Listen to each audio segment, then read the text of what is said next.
Hey, today I've got this Microsoft IntelliMouse 1.1, and the reason why this is special, why don't I just throw it away and get another USB mouse, you say, is because of this. The old Amiga computer, which will take a PS2 compatible USB input, rather than a modern USB mouse like this one, this will not work on the little adapter that we have for the Amiga here. So on the Amiga you've got the 9-pin connector, and people sell these devices which are PS2 compatible, but they won't work with a modern USB mouse. So when I found this, I was really quite pleased because it's optical, it's a modern mouse, it works really well, or at least it used to, because the last time I plugged it in it was absolutely fine. Today I brought it out, we've got right mouse button but no left button, nothing works, which is a real shame. So I'm gonna have a go at fixing this, and I'll show you guys how it goes. Okay, the first thing we need to do is take off these little pads here. There's a couple of clips under there and there's a couple of screws under here. And the way I tend to do that is, rather than just levering it off with a screwdriver like some people, I'd rather use a hairdryer. Took me a while to figure out how to use this. It's been a while since I've used a hairdryer. So yeah, all I'm going to do is pick them up, and because I don't want to break them if possible, and I want them to be sticky enough to stay firmly put without me having to mess around by getting glue, or more annoyingly they'll just fall off while I'm using it. So that should be hot enough, hopefully. See if I can pry that off. There we go. Oh, beautiful, like butter. So I'm just going to do that for the other four, which I'm sure you don't want to watch. Okay, so you can see we've got the two clips here and a couple of screws.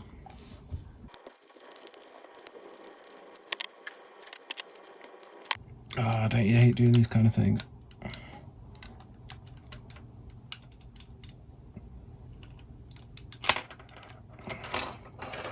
Let's disassemble that bit.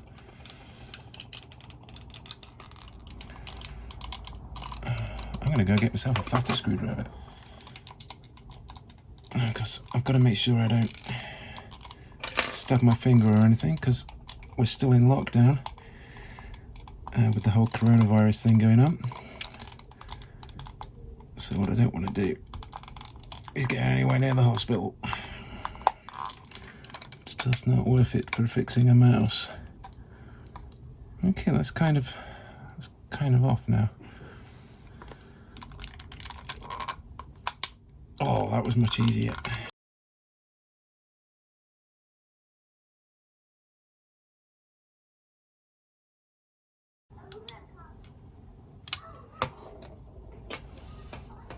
Okay, it's not too dirty in there. Now, apparently this wheel will just pop off. It just sits in there like that. We've got a couple of screws, one here and one here. So we're just going to take those off.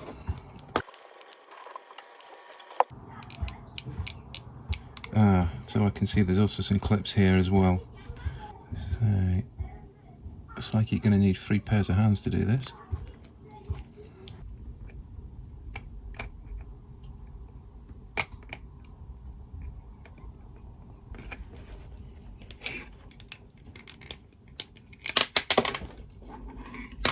Hurrah! Okay, and that was just the bottom of this falling out, which I presume went something like that. Yeah, because there's a laser that would impact that. Okay, so what we're looking at here is the left mouse button, so that's this one, and it looks absolutely fine. So the question is, what's wrong with it?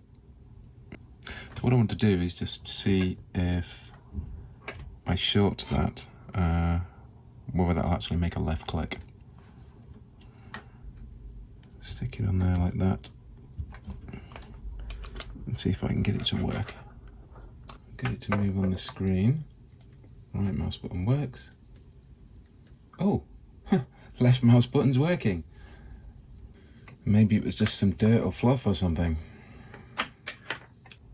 The solder joints look fine. The button looks fine.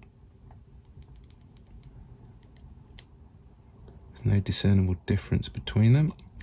I think what I'll do is maybe stick it back together and hope for the best. I've seen other videos where people clean these contacts up, or maybe just redo the solder joints, but I'm just going to reassemble it and hope for the best. There's quite a lot of debris in there. Maybe some junk fell out, I don't know. I'm going to clean that up and then put it back together. Okay, so let's put this back together. Don't miss the opportunity to give this a real good clean, because these get really gunged up, or little bits of dirt in there, so it's nice to be able to have the opportunity to give it a proper clean. So this goes this way up, the little pins pointing up because they go onto the circuit board, and these tiny holes. And so let's stick that on first. Remember, we've got those clips to just sit this on. It's the left side.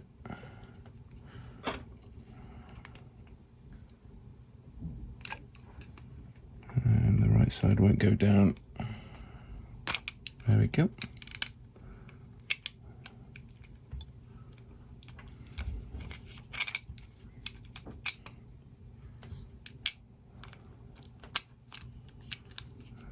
So those are all lined up. So then we just got to put those screws back in. Did anyone note how that cable was routed before? Something like this. You just squeeze that in between these here, so it fits nice and snug and doesn't go anywhere. That looks about right to me. And we've got this, which is still a bit dirty, so I'm going to go and get that quick clean. And this is here, so you can tell which way it is because this is where the wheel breaks the light for the optical reader. You can see, and the button does that. Easy, done. Now I'm just going to move that cable back because you can see it's fouling here.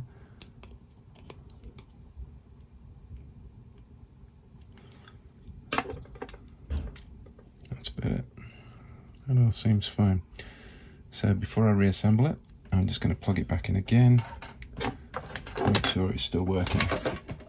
Right mouse button, it's fine. Left mouse button, still working. Okay, bizarre. Just must have been some dirt. Okay, so I've given this a nice clean up. Just give the opportunity to take all the little bit of guns from around the outside. If you want to take these buttons off, you can. There's two little clips here. Push them back. But do remember this is like, what, 25 years old or something like that. So plastic gets brittle. I would prefer to maybe just leave it and just clean around it. So we have that to put on. Not missed anything. Nope. Then we're going to put this back on here. Let's unplug it so we don't blind ourselves. Because it's really not worth going blind for.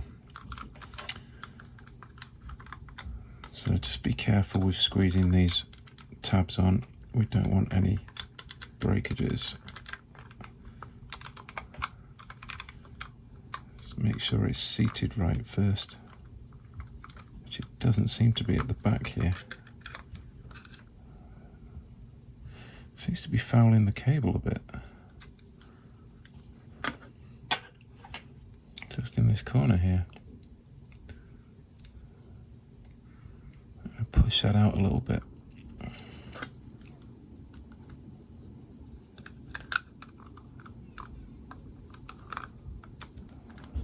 That's better.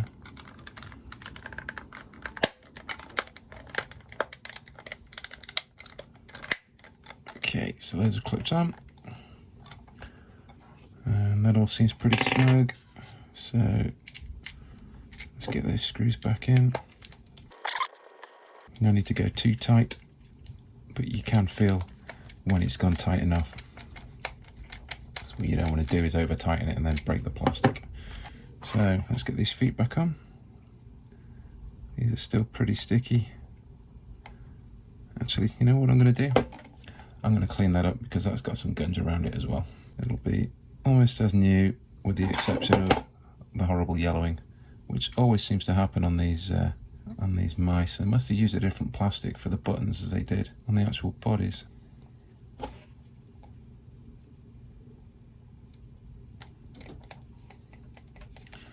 That's 1, 2.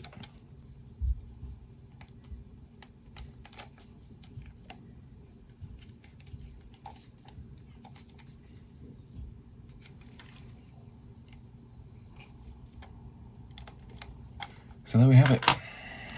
And give it a test. Excuse the flickering. That's the beauty of CRTs. Right mouse is working, left mouse is working, and there we have a few test things going on. Yay! So there we have it. I got lucky this time. It was a pretty easy fix for me. I hope you have just as much luck trying to get yours going. These old IntelliMice are they're not sort of particularly rare to get hold of, but you know, they're good. They work really well, and I think this was well worth saving. If you still can't get yours to work, then maybe it's a faulty switch. These micro switches don't last forever, but you could see it's very easy to be able to desolder and solder another one if you can find one that's compatible. So yeah, good luck fixing your mouse. See you next time.